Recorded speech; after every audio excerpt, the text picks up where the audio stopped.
Hello everyone, আসসালামু আলাইকুম। কেমন আছেন আপনারা সবাই? আশা করি সবাই ভালো আছেন। আমি টাঙ্গাইল থেকে বলছি সীমা। আপনারা দেখছেন আপনাদের পছন্দের ইউটিউব চ্যানেল সীমা সংসারে আপনাদের সবাইকে স্বাগতম। আবার হাজির হয়ে গেলাম নতুন আরেকটি এপিসোড নিয়ে। আজকে আমি করে দেখাবো শীতকালীন সবজি কফি ভাজি। তো এই কফিটা আমি এভাবে কেটে নিছি। আর আজকে কিন্তু নতুন আলু দিয়ে আমি কফিটা ভাজি করব।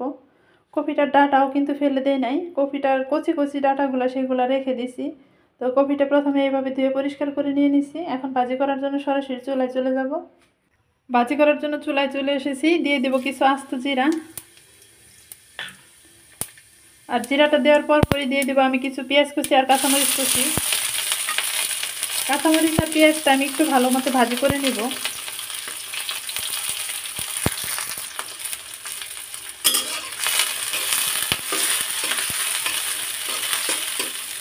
কাঁচামরিচ আর পেঁয়াজটা একটু ভাজি হয়ে গেলে এখানে কফি ডাঁটাগুলো দিয়ে দিব। কারণ কফির ডাঁটাটা যেহেতু শক্ত আর আলু যেহেতু শক্ত, সেই জন্য কফির ডাঁটা আর আলু আমি 2-3 মিনিটের মতো ভাজি করে নেব।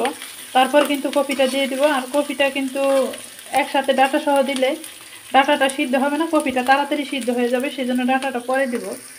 তো পেঁয়াজটা আমার ভাজি করা হয়ে গেছে। এখন আমি যে আলু আর ডাঁটাগুলো দিয়ে দিচ্ছি।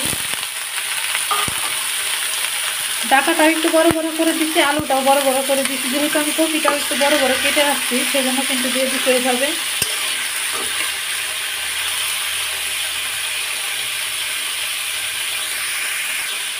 এখন এখানে অ্যাড করে দিব লবণ আর দিয়ে দিব হলুদের গুঁড়ি। দিয়ে এখন একটু নেড়ে চেড়ে তারপর ঢাকনাটা ঢেকে দিব। ঢেকে দিয়ে একটু সিদ্ধ করে নিতে হবে। তো আলুটা দেখেন আমি এভাবে ভাজি করে নিচ্ছি। এখন কিন্তু এখানে কপিগুলা দিয়ে দিব। কপিগুলো আগে থেকেই ধুয়ে পানিটা ঝরিয়ে তারপর নেবেন, তাহলে কপি ভাজি দেখবেন যে কোনো পানি উঠবে না। তো সবগুলো কপি দিয়ে নিলাম। আর এখন আমি যে একটু নেড়ে দিব।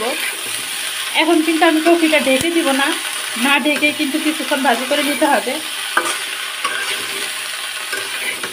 জাস্ট আলুটা একটু সিদ্ধ হলেই কিন্তু কপিটা দিতে হবে।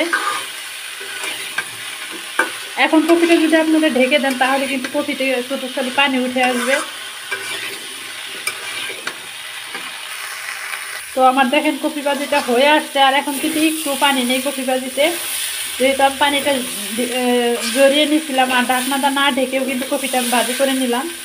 এখন একটু তেল দিয়ে তারপর আমি কপি ভাজিটা চুলা থেকে নামিয়ে নিব। কফি ভাজিটা আমার ডান। আর আমি এইভাবে ভাজি করে নিছি নতুন আলু দিয়ে, নতুন সবজি ফুলকপিটা এরকমভাবে ভাজি করে নিলাম। ভিডিওটা ভালো লাগলে অবশ্যই সাবস্ক্রাইব করবেন আর কমেন্টের মাধ্যমে জানাবেন কীরকম হয়েছে আমার কফি ভাজিটা। তো আজকের মতো এই পর্যন্তই। আসসালামু আলাইকুম, আল্লাহ হাফেজ।